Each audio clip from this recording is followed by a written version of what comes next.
We'll resume full coverage tomorrow at 10:55 a.m. BBC 2, second day at the Oval. For the moment, it's goodbye. It all began promisingly yesterday. Occasionally, there were uncomfortable moments and slight irritations for a shifting crowd. Yet the cricket was rich and varied. Delightful deception from Shane Warne.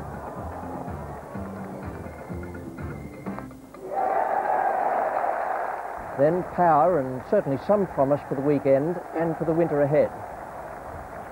Astonishingly, that great slip fielder Mark Taylor dropped a catch. Less astonishing was the fact that Alan Border clung onto one. It was a wonderful day's cricket, quite exceptional at times. And hopefully it'll be the same on the second day of this Cornhill Test match at the Oval. England did well yesterday. Perhaps if they'd lost a few wickets instead of losing 7, they may have been happier. But this is the way their card looked at the start of play on the second day. 353 for 7. Everyone got a go on. No one could go to 3 figures. Hick was top scorer with 80. Very good knock from Stewart, 76. But they all just faded before those magic 3 figures came up. The bowling figures for the Australians, well, they make startling reading. 111 off 25 overs for Hughes and Rifle none for 73 off 24. And it was tough going for the Australians yesterday. And the little battle between Hughes and Hick was certainly won by Graham Hick. We join play now in the first over of the second day. Merv Hughes is the bowler. Watkin has taken strike, and no runs have been added to the overnight total.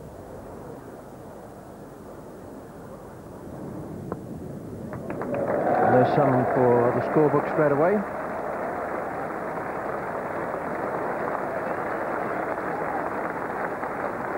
Nice start for Steve Watkin.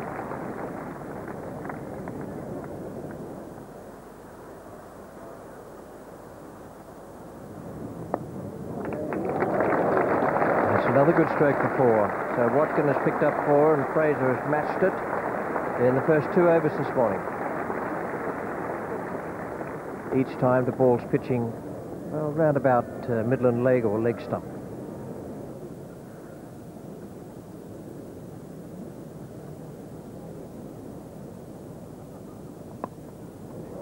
Well done, well caught. Good sharp catch there. And that's the first wicket of the morning. Paul Rifle takes his first of the innings.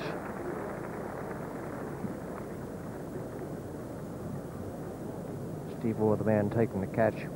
It flew pretty quickly. It's now 363 for 8.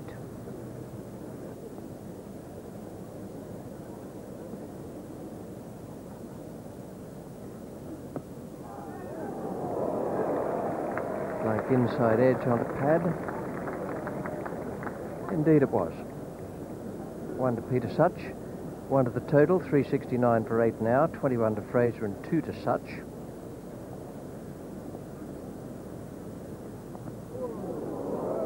Pretty good bouncer there from Paul Rifle, right on line. Yes, England have added 20 in just over half an hour this morning, starting out at 353 for 7. They've moved to 373 for 8.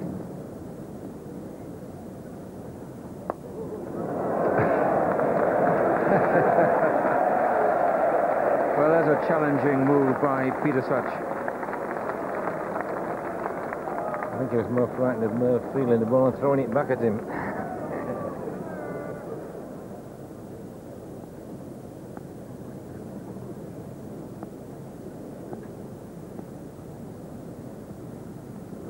That's out. Well, it had to come. It was a shorter ball, but Merv Hughes didn't put the lot into it. It halfway up, and really it was a ball that Peter Such could have played perfectly well, standing upright with the straight bat. But that's not the way of tailenders. That's not how life turns.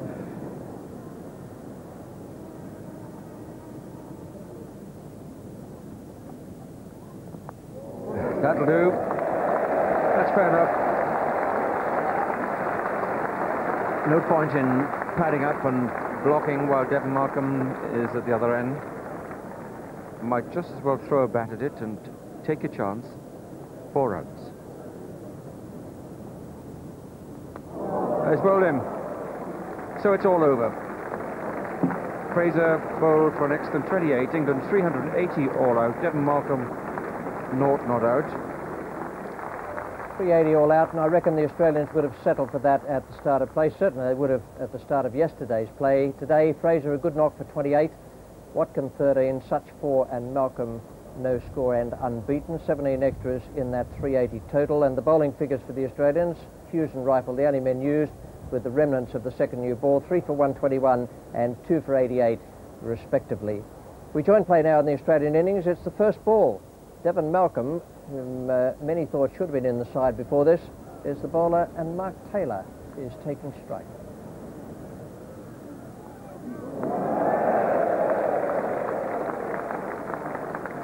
A bit of pace there.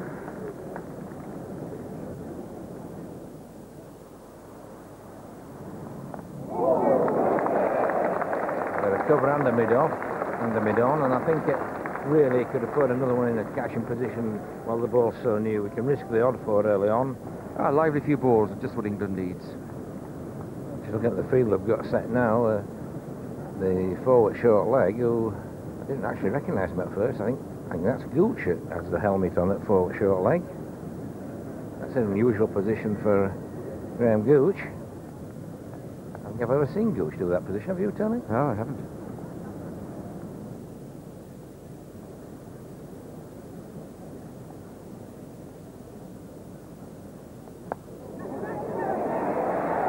Outs and got him, and Devon Malcolm strikes. Slater in particular loves to cut and hook, and that was good bowling from Malcolm to try him out, and he's got his man.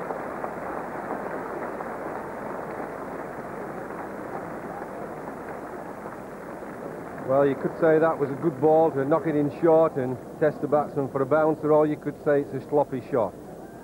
And it made him fetch it from outside off stump, which is always good. Harder if you have to fetch the ball from outside, you have to get around it, and it finished up just a miss-hit, easy catch.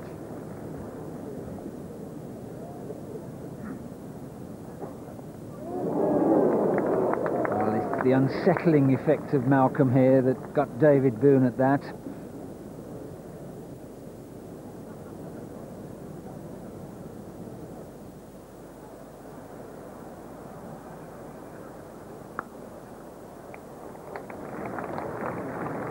Speed of this outfield, because that was a bit more than a push, but certainly wasn't clattered.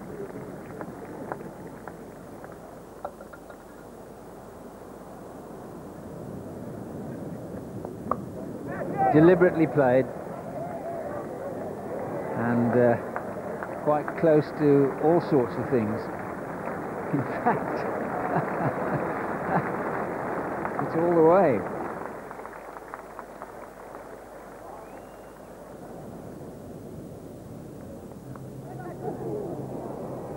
4 more. And this was, again, deliberately played, but a different sort of shot. It was straighter. It wasn't as wide for Boone to give it the full thrash.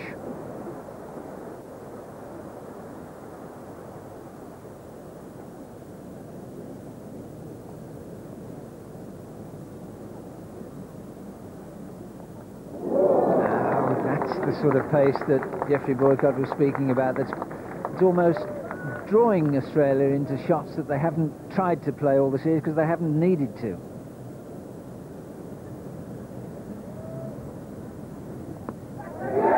Well done. Malcolm struck again. Gooch has taken a sharp catch. It didn't go all that fast, but he didn't move, he didn't take a backward step. And the Australians are 2 down, 30 for 2.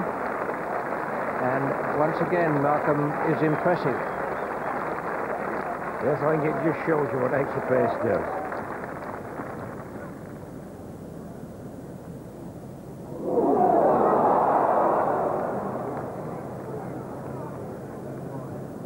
Well, that went straight through everything.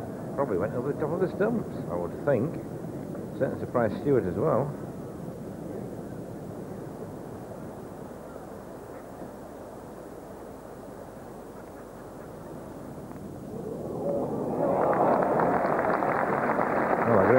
there.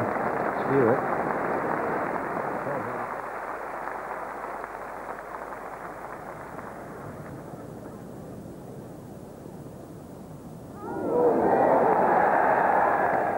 That's twice in 2 overs. Steve Watkin has got an extraordinary amount of movement there to defeat the batsman, this time the right-hander.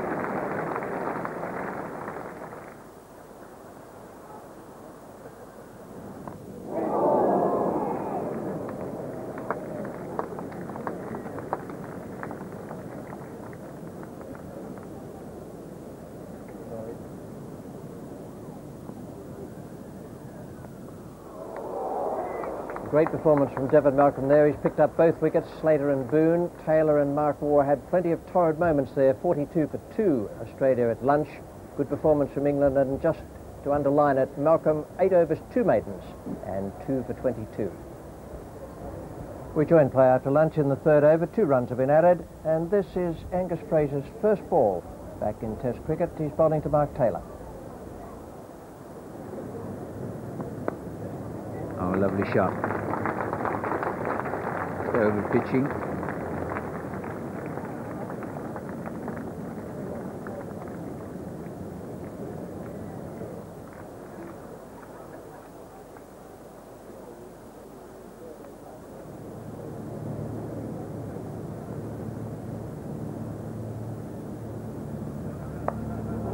Authentic.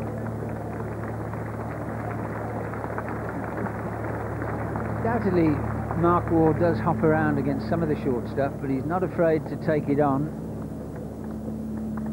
Brings up the 50.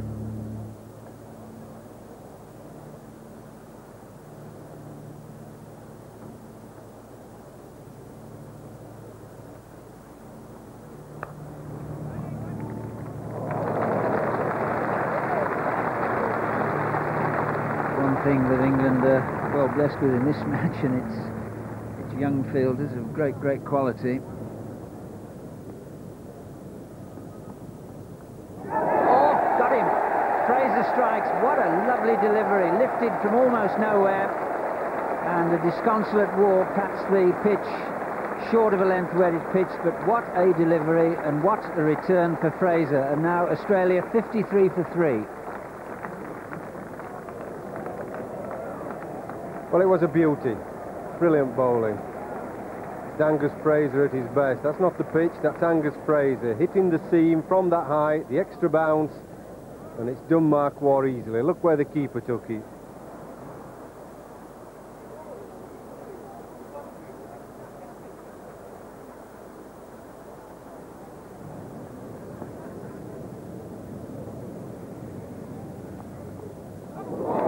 Beautifully bowled.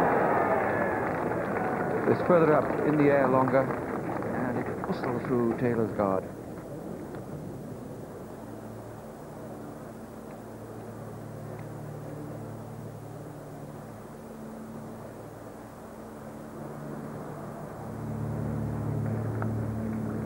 Oh, brilliant stop. Spectacular, Hussain. Yeah, it's a brilliant piece of fielding. Well, they say that a good fielding side makes an average bowler into a good bowler, and I think that's pretty true. That could have been 2 or 3 runs with most people in the field.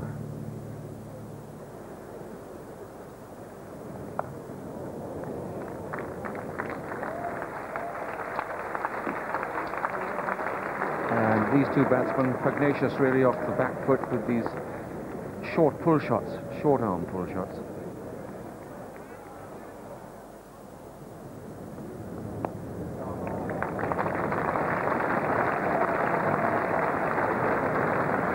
A good shot there from Border, really showing the maker's name to the bowler.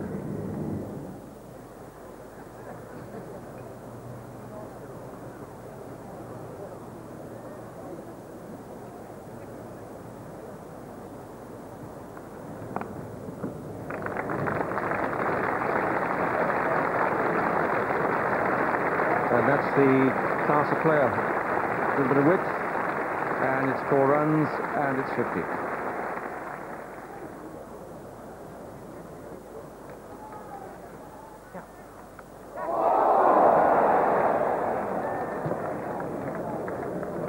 was at catchable height, but it wasn't really catchable. I think Graham Hick got a view of it straight away.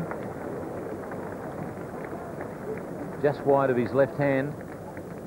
Sort of catch that maybe a Mark Waugh, judging on his catch of Alex Stewart at Headingley, might have got to it. Graham Hick not able to grab it. It's a lovely shot.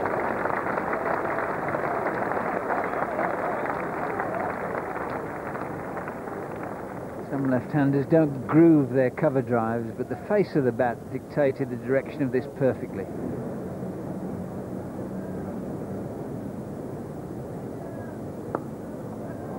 That's a terrific shot.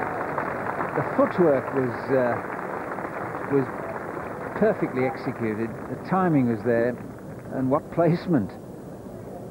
As you can see, Alan Border's itching to get down the pitch to Peter Search. He's tried 2 or 3 times and miscued them down the fine leg. That time he got it just right. Not an easy shot to play wide of mid-on.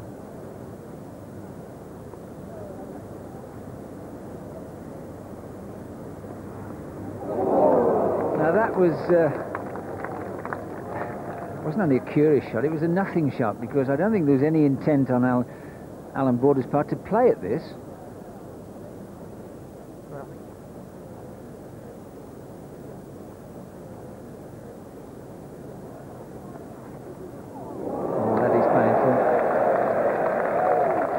Crowd cheer. 1 or 2 players might smile, but there's one man who won't.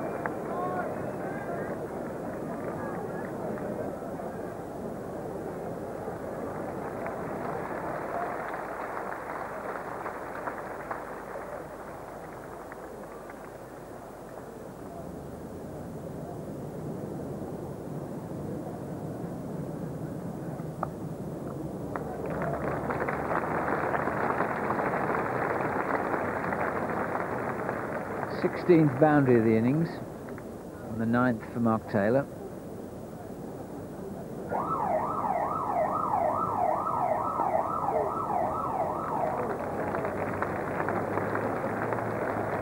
It's an expensive time now for Fraser in England. That's the 7th 4 hit off Fraser.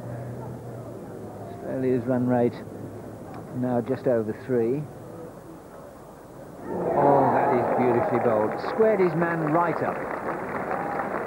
Now that was being played back towards the bowler or even onside. How lucky not to get an edge. Magnificent delivery, is really too good. Left to left on there, but also bounced as well. There's nothing you can do about that.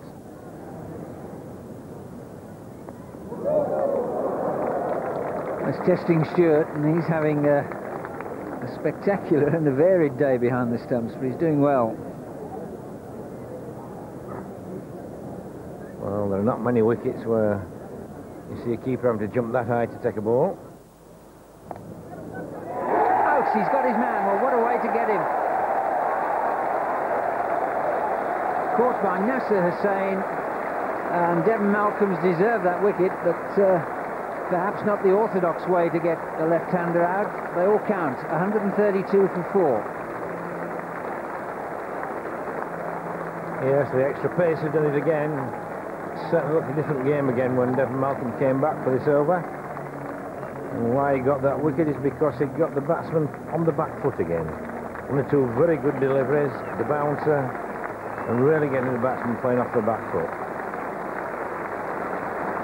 You see Taylor here doesn't get the weight onto the front foot. The weight's still on the back foot, trying to drive through it, and that's the reason the ball went there behind square on the offside.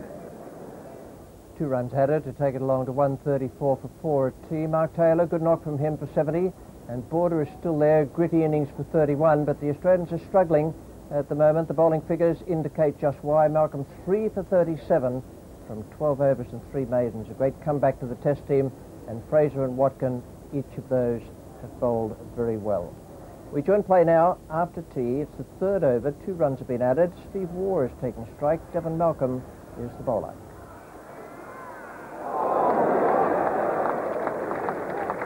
Through him for pace. Nice smile though from Devon Malkin. Just felt there's a man who's had a really good day, who's enjoyed himself. He's bowled well, he's created some poor shots from the Australian batsmen. They haven't given him their wickets. He's created that indecision. He's created a wariness in the batsmen. They've played some airy-fairy shots at him. Passed him again on the outside. Beaten for pace more than anything.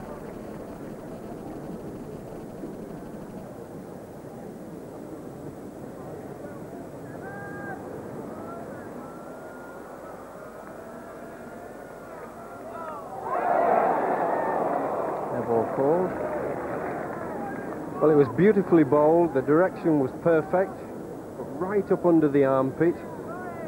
Steve Waugh, not a big guy, right under there, and he took his eye off it in the end. He couldn't keep it down. Although it was a no ball, it went up high, and yet it still didn't carry to leg gully, and that, for me, is because Michael Atherton, the captain, is far too deep at leg gully. It fell 3 yards short of him. I really don't think you can be that deep.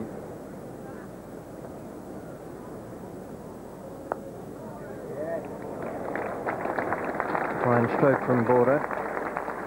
Takes a good one to get through Ramprakash, who's already fielded quite brilliantly out there in this Australian innings.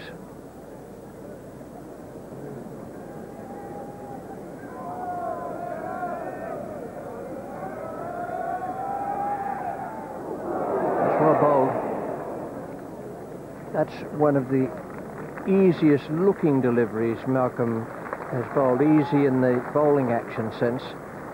Didn't seem to put any enormous amount of effort into it, but it certainly climbed a bit at Alan Border.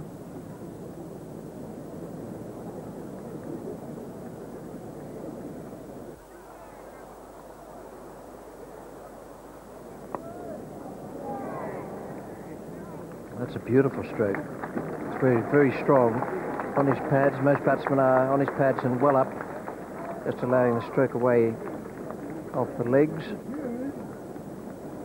Now, just round the corner, not very far away from where that went, is the England captain, Michael Atherton. He's there.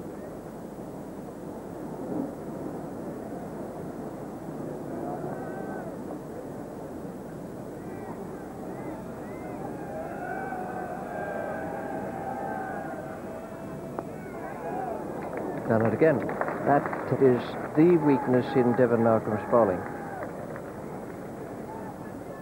When he starts just falling away a bit there and pushing down to there, that's when the batsmen take full advantage.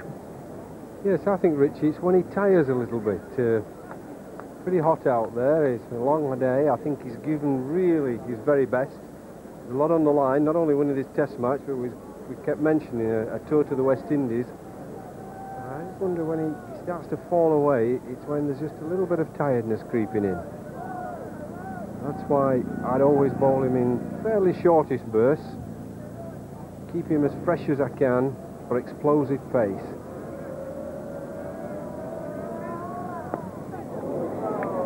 Once more. There are 3 good lessons for Malcolm. It's amazing how it happens with bowlers. He's beaten Steve Waugh twice just outside off stump. Bowled brilliantly to him, and all of a sudden, maybe striving for extra pace, and maybe striving for something else, but he's given him 3 boundaries.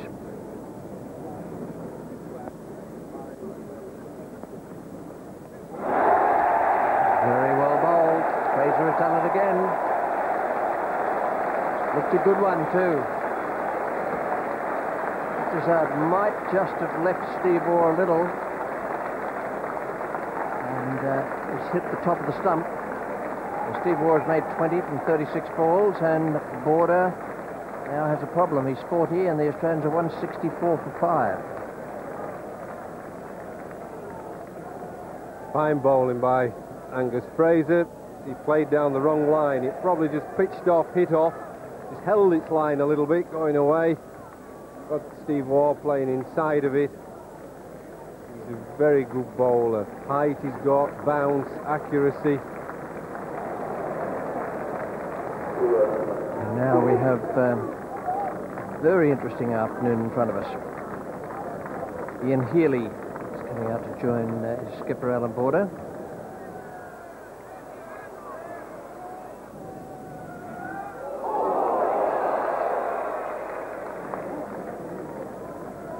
Healy won't change his game just because Australia are in a bit of trouble. Won't change him one little bit. He'll still try and cut. Probably have a dash at the hook, although he may consider that Devon Malcolm is a little quick for the hook.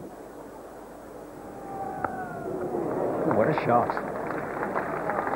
A bit short of a length, but it wasn't a long hop by any means.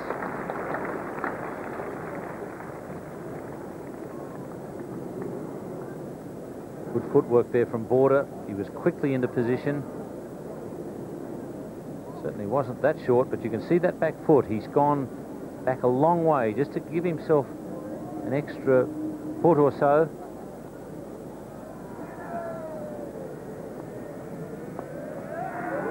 Got him.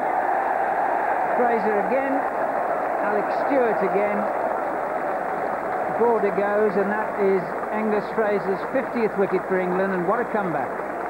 Australia now 181 to 6. And what an important wicket for Angus Fraser. The Australian captain is the sort of man who can hang around and really frustrate the opposition, bat well with the tail, and he's a good man out of the way as far as England are concerned. Perhaps a little close to him to cut, and perhaps some credit there for the bowler, just making the ball move back into the batsman. But also a reward for some hard work. Inside edge by the look of it. Just dragged it back a little bit. And Alex Stewart, who's been right in this game.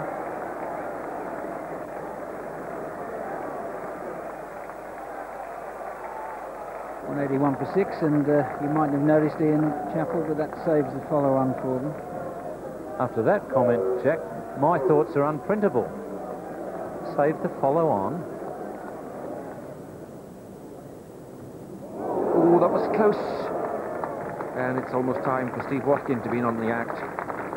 Top wicket taker in the country this year. He deserved a wicket as Steve Watkin for his part. Thought initially he bowled a touch short, but then he's bowled a better length.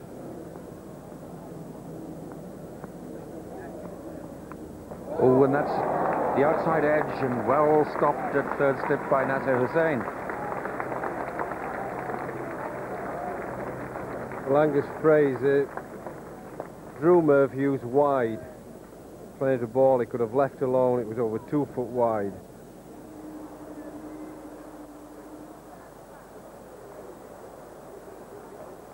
Oh, so close. But a top edge would have been handy for Merv. He'd have been off the mark, certainly. Well, this is one of Steve Watkin's assets. That surprise bounce. Look where Stewart takes that. He's only medium pace. That's a cracking shot. It took a liberty, but it flew off the bat.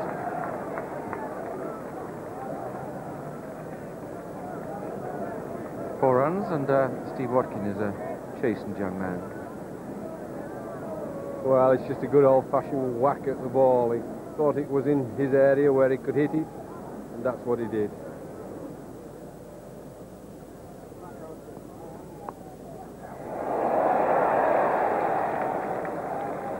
Fine effort. 4 runs.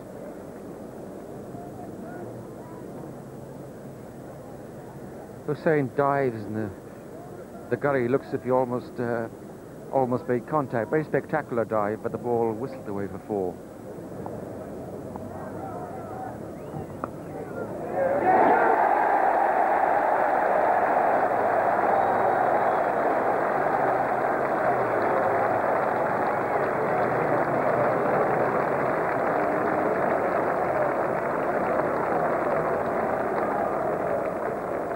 Well, he thoroughly deserved that, Steve Watkin. He's played his part, backing up the main strike bowlers of Angus Fraser and Devon Malcolm. Typical Merv shot, just sticks the foot down and lets go with the bat. An old-fashioned sort of tail ender is Merv Hughes. Nothing aesthetic about his batting. So a first wicket for Steve Watkin. In comes Paul Rifle. 196 for 7. Batsman to come, Shane Warne, Tim May.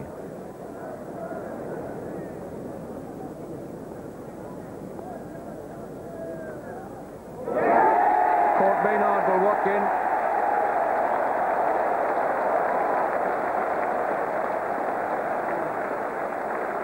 Rifle goes for naught, and the 8th wicket is down for 196. Well, Australia are in trouble. England supporters everywhere have been waiting and hoping and praying for this all through the summer. And they've had to wait right until this last test match at the Oval. England having 2 splendid days. The typical tail enders waft at the ball, are beautifully bowled, just wide of off stump, tempting the tail ender. Ball Rifle, and he fell for the bait. Almost like a fish going for the hook. Just couldn't resist it.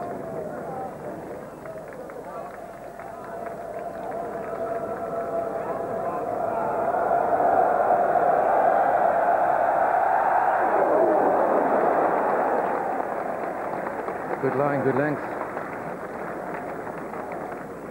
Well, this was probably the best ball of the lot.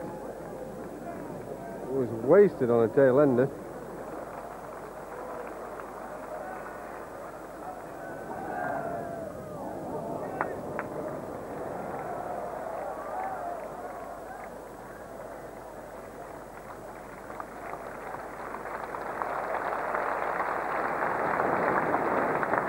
.200 up for Australia. They're a long, long way behind. England earlier in the day took their first innings along to 380. 201 for 8 in reply. Bit of extra bounce there.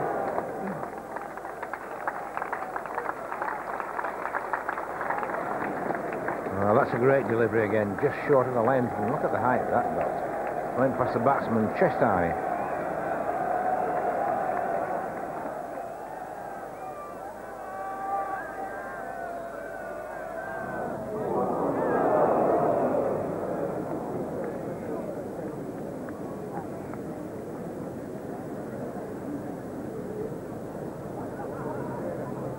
Shane Warne looking to play the ball, I think, over 3rd man though. The upward cut.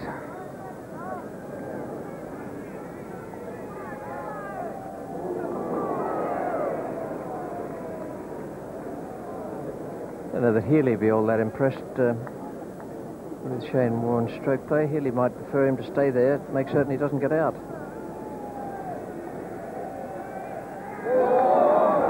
Well, he's made it. 3rd time he's tried to stroke the saver. Now Healy's going to have a word with him. Maybe just to say congratulations.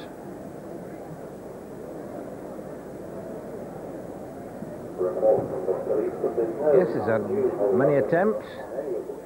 There's more of an edge in the middle, but the direction that he's really aiming for over the slips.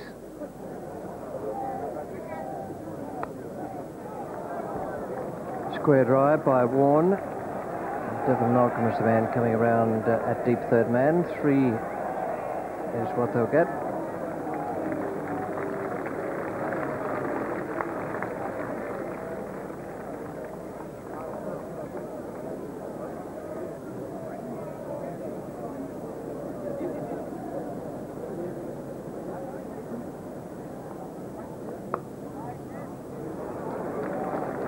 Healy this time playing in almost the same area. And 3 more.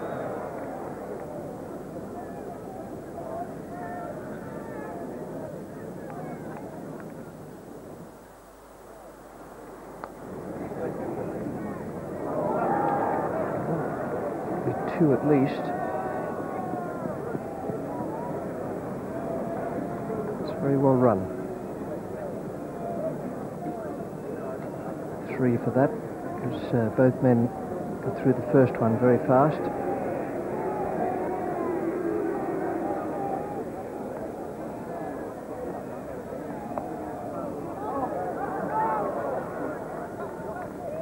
Have to go quickly.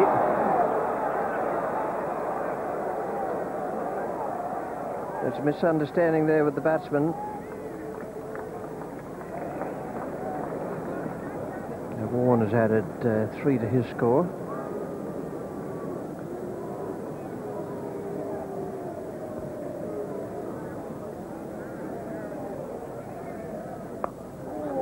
Safely away. That's sensible cricket from Healy. Knows exactly what he's doing out there. Would have reckoned there's the opportunity of such tossing the ball up in the air a little more. That's a good partnership between Healy, 39 not out, and Warren, 14 not out. Very valuable for Australia, and they added 1 more run after that boundary to take it along to 239 for 8. Good performance there from that pair, but the England bowlers were too good today. Malcolm 3 for 70, Watkin 2 for 66, and Fraser 3 for 63. State of the game after 2 days of this Cornhill Test match: England 380 all out, Australia 239 for 8. Here now with their ideas on the day, Ian Chappell, and with him is Geoffrey Boycott. A good day for English cricket. Australia on the rack, might even be on the run, Ian. I wish the series was started now at the Oval all over again. Hasn't taken you long to find that kangaroo's tail, has it? I mean, someone should have told you a long time ago. Kangaroo's tail, 4 foot from his head, mate. Well, you think we might not win then? Oh,